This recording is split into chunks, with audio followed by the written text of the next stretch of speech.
Le flash foot du jour, le Real vient de fixer le prix pour Rodrigo. Le feuilleton paraît relancé alors qu'il semblait prêt à prendre un nouveau départ chez les merengues. Selon les informations de la Cadena SER, le Real Madrid a d'ailleurs fixé son prix à 90 millions d'euros et compte potentiellement utiliser cet argent pour recruter un milieu de terrain.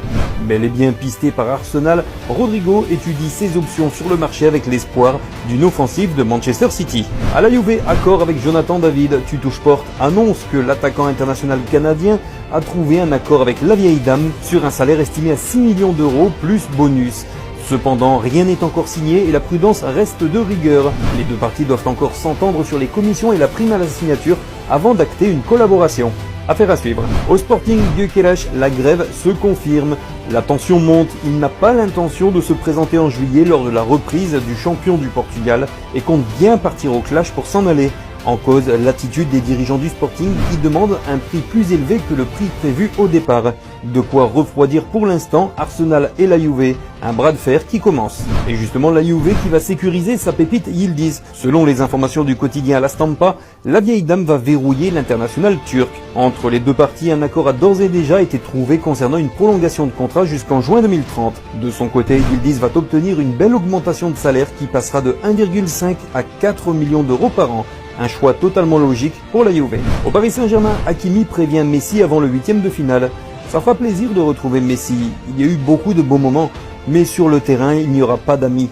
Lui va essayer de gagner et nous aussi, on va essayer de gagner. On va tout donner pour essayer de passer le prochain tour, a expliqué le Marocain. On peut penser que la Pulga sera également motivée à l'idée de faire tomber Paris. À l'Athletic Bilbao, Nico Williams a parlé avec sa direction.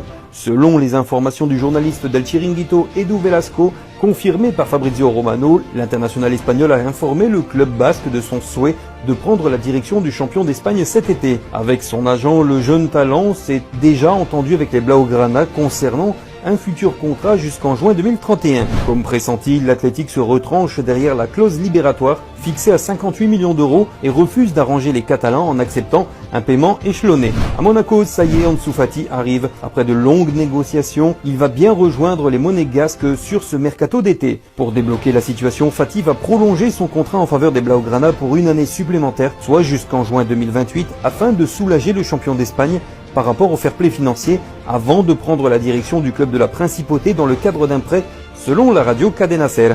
Sur ce dossier, l'ASM va disposer d'une option d'achat fixée à 11 millions d'euros alors que le Barça va conserver une clause de rachat évaluée à 28 millions d'euros.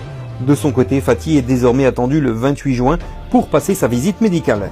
Et de nouveau au Real Madrid, Kylian Mbappé a perdu beaucoup de poids. Victime d'une gastro-entérite, le virus a laissé des traces chez l'international.